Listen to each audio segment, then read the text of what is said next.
ఇప్పుడు ఎలానో సునీల్ గారు వాయిస్ తీశారు కాబట్టి ఆయన హీరోగా చేసిన సినిమాలు ఉన్నాయి, విలన్ గా చేసేస్తున్నారు, దుమ్ము రేపేస్తున్నారు ఆయన. ఇప్పుడు పుష్ప 2లో ఆయన క్యారెక్టర్ ఎట్లా ఉండబోతుందో, ఆయన ఎట్లా భయపెట్టబోతున్నారో చూడాలి.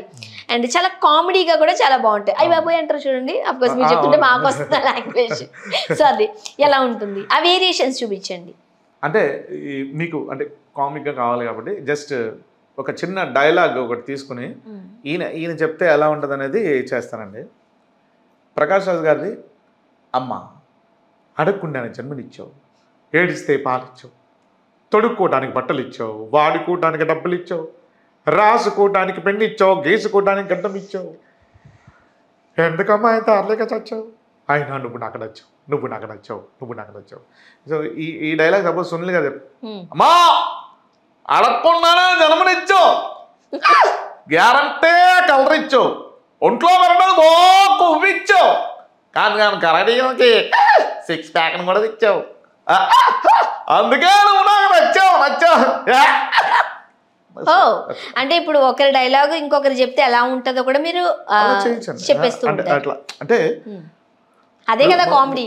ఎస్, క్రియేషన్ అంటే అట్లా ఇందులో మెయిన్ వచ్చేసరికి క్రియేషన్ అండి చాలా ఉంటుంది. ఇప్పుడు ఒక్కడు ప్రకాష్ రాజు మహేష్ బాబు డైలాగ్ ఉందనుకోండి, ఆ డైలాగ్ తీసుకెళ్ళిపోయి కొండవలస ఒక కృష్ణ భగవాన్ ఎంఎస్ నారాయణ గారికి అసలు ఆ సన్నివేశంలో వీళ్ళని పెట్టేస్తే ఎలా ఉంటుంది.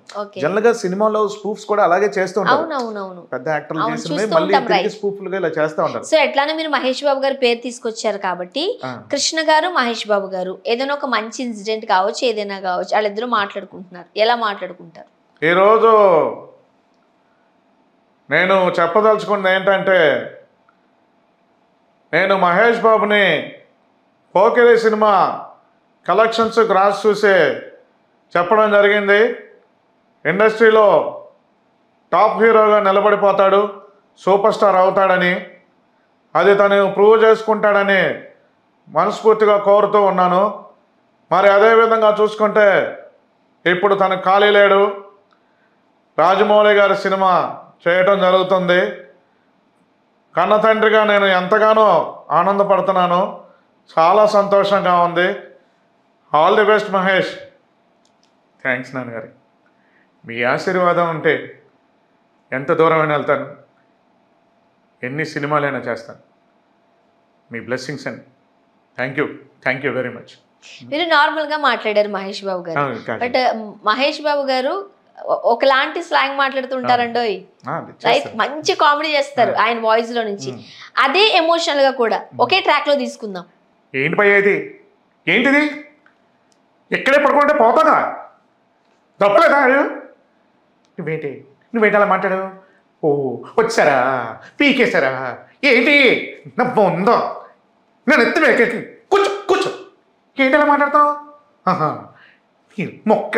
మొక్కలేదు తొక్కలేదు, మొక్క కోసం ఎడుతున్నావు అనమాట. ఏంటి మొక్క ఎట్లా కలేజాలో కొంచెం కామెడీ కోసం, అంటే ఎమోషన్ అయినా అది కామెడీగా ఉంటుందని. అట్లా మామూలు డైలాగ్స్కి వచ్చేసరికి, దేవుడు మనల్ని ఓవర్జోన్లో పడేశాడు, be alert, protect your self, లైఫ్లో ఒక గోల్ అంటే పెట్టుకోండి, కసిగా పరిగెత్తండి, చదవాలనిపిస్తే కసిగా చదివేయండి, పాడాలనిపిస్తే కసిగా పాడేయండి. లైఫ్లో ఏ గోల్ లేని వాళ్ళు మాత్రం వీలైన త్వరగా చచ్చిపోండి, మీ వల్ల మాకే ఉపయోగం లేదు. గుర్తుపెట్టుకో, నీకంటే తోపు ఎవరు లేడు ఇక్కడ. నీకేదనిపిస్తే అది నువ్వు చెయ్యి, ఎవరి మాట వినద్దు, మనిషి మాట అస్సలు వినద్దు.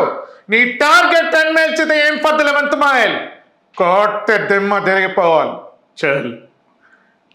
సూపర్ అండి, రైట్. ఇప్పుడు ఇంతకు ముందు మనం టాపిక్ లో మీరు చెప్తున్నారు హీరోలు వాయిస్ వచ్చేసరికి కమిడియన్స్ చేస్తే ఎట్లా ఉంటుందో, కొండవలస గారు వాయిస్ ఇవన్నీ. సో మీరు ఇలాంటివి చాలా జోక్స్ క్రాక్ చేసేసి ఉంటారు. అవునండి. సో ఆన్ స్టేజ్ మీద చాలా మంచి అప్లోజ్ వచ్చిన సీన్ కావచ్చు, ఆ వాయిస్లు కావచ్చు, ఒకసారి మా వ్యూయర్స్ కోసం. రైట్, తప్పకుండా అండి. అంటే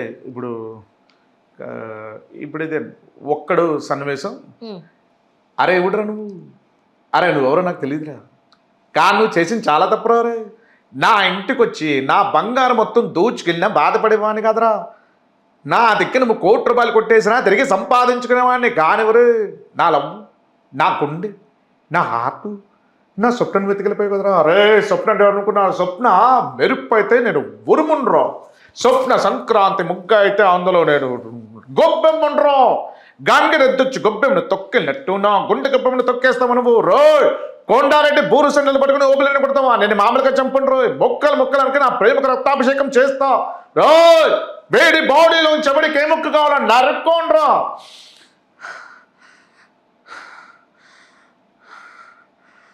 మా ఇల్లు పక్కీడి గారి ప్రాణాలు చిలుకడం లేదు తెలియదు కానీ నీ ప్రాణాలు మాత్రం దీనిలో ఉన్నాయని తెలిసిపోయింది నీకు దీని ప్రాణాలు ఎంత ముఖ్యం నాకు నా ప్రాణాలు అంతకన్నా ముఖ్యం కత్తి అని ఇట్లా ఇదండి సినిమా సన్నివేశం ఇది కానీ దాన్ని నేను మార్చి నేను కామిక్గా చేశాను ఎంఎస్ నారాయణ గారు కొండవలస గారు అసిస్టెంట్గా కృష్ణ భగవాన్ గారు వీళ్ళు ముగ్గురు అక్కడ సన్నివేశంలో ఉంటే ఎలా ఉంటుంది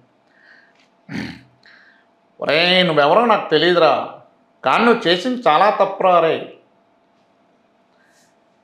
నా లక్ష్యం నువ్వు ఎత్తుకెళ్ళిపోయావరా రే లక్ష్యం అంటే ఎవరనుకున్నావురా లక్ష్యం నా 2 కళ్ళు నా ముక్కు నా నోరు నా గుండె నా లెవరు నా కిడ్నీ ఇక మిగతా పాటలు తేలికి వెళ్ళమాకండి చండాలంగా ఉంటుంది లచ్చి పప్పు అయితే అందులో నంచుకుని నెయ్యిని రా నేను నచ్చి పెరిగి అయితే అందులో నంచుకుని ఆవకాయ బద్దం రా నేను లచ్చి పెట్ట అయితే అది వేసే రెట్ట మీరు అది లేదని గురువుగారు నన్ను వదలండ్రా మిమ్మల్ని ఎవడు పట్టుకోలేదు ఏట్రా గొడవ ఓ గింజేసుకుంటావు దొరికింది పెట్ట దాన్ని వదిలిపెడతానేటి ఇదిగా నేను అప్పగానా మర్యాదగా ఈ కోడి పెట్టిన వదిలేసి ఇంకో పెట్ట ఎత్తుకొని పోనే తొక్కలది వీళ్ళు కొట్టుకు తెచ్చేది పెట్ట అంటే కన్ని పెట్ట అనుకున్నామండి కోడి పెట్ట గురించి అది మామూలు పెట్ట కాదురా రోజుకో బంగారు కోడి గుడ్డు పెట్టి బంగారు కోడి పెట్టరా వెళ్ళి పట్టరా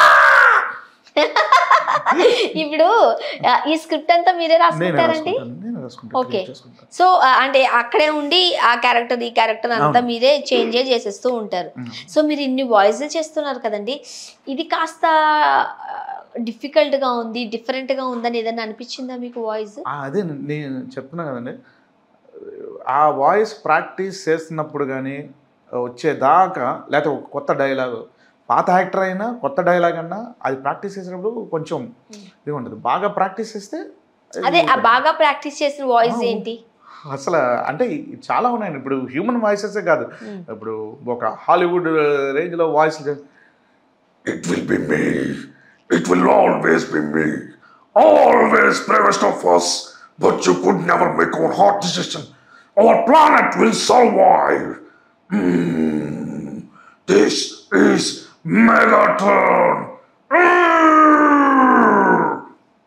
సో ది హ్యూమన్ వాయిస్ ఇదే మీకు మిమ్మల్ని అడుగుతారు అనుకుంటున్నాను నేను ఇప్పుడు వాయిస్ని వాయిస్గా ఇమిటేట్ చేయడమో మిమిక్రీ చేయడమో పర్వాలేదు ఇప్పుడు ఫర్ ఎగ్జాంపుల్ నా ఎక్స్పీరియన్సే చెప్తాను ఇప్పుడు ఏదైనా ఒక వాయిస్ ఉందనుకోండి వెళ్ళి డబ్బింగ్ చెప్పమంటే చెప్పేస్తా ఫర్ ఎగ్జాంపుల్ నేను చేసిన కొన్ని మూవీస్ షార్ట్ ఫిల్మ్స్ ఇవి ఉన్నాయి కదా డబ్బింగ్ చెప్పమన్నారు అనుకోండి వెళ్ళి నీట్గా చెప్పేసి వచ్చేస్తా బట్ వాళ్ళు చెబుతుంటే మీరు యాక్ట్ చేసేటప్పుడే మంచిగా చెప్పారండి ఇక్కడ రావట్లేదండి రాదు ఆ పక్కన పెడితే ఎక్స్ప్రెషన్స్ ఉంటాయి చూడండి ఫర్ ఎగ్జాంపుల్ పరిగెట్టుకుంటూ వెళ్ళి మనం ఆ డైలాగ్ చెప్తాం అక్కడ ఎంత పరిగెట్టినా అది రాదు ఇవి ఉంటాయి కొన్ని టెక్నిక్స్ ఉంటాయి అది ఎలా అండి అంటే యాక్ట్ చేస్తూనే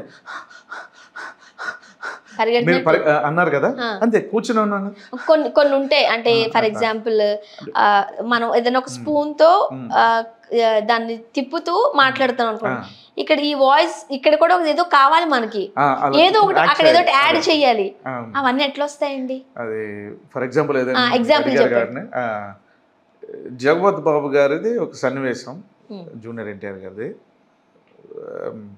అందులో అంటే ఆ సన్నివేశం నేనేంటంటే నేను ఒక లైవ్ డబ్బింగ్ కోసం ప్రాక్టీస్ చేసిన ఒక అంటే అక్కడ డైలాగ్ కాకుండా వీళ్ళిద్దరు డైలాగులు ప్లస్ మధ్యలో హమ్మింగ్స్ ఇవి ఉంటాయి అంటే ఎన్టీఆర్ కత్తితో పొడుస్తాడు అప్పటిదాకా మాట్లాడుతున్న జగత్ బాబు కత్తితో పొడిస్తే ఆ ఎక్స్ప్రెషన్ రావాలి కదా అది రావాలి అదే కదా సో అది మళ్ళీ ఆయన వాయిస్ నుంచి అట్లా సో